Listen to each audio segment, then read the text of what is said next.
Gusto mo din ba ng murang pang merienda at pwedeng pang negosyo? Try ko nga pala gumawa ng karyoka malagkit. At tayo ay magbibilog-bilog lang at kapag nakagawa na tayo ng ganito ay pwede na nating i-fried katulad po ng nakikita ninyo sa video na ito. So pina-fried na po natin yung ating mga bilog-bilog na ginawa natin. So ayan.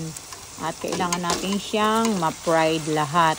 At kapag brown na po, katulad nito, mga kulay brown na po siya, ayan, ay pwede na po natin niyang hanguin o i-separate, no, yung ating mga ipina-fried.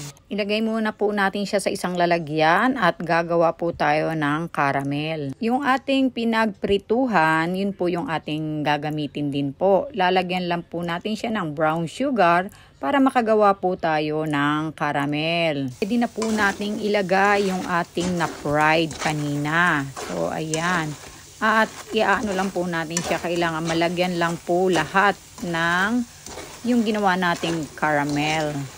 Kapag ganyan na po ang itsura ng ating niluto ay okay na po yan.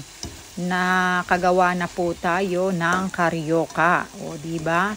Meron na tayong pang merienda. Ito na po ang ating finished product, karyoka malagkit.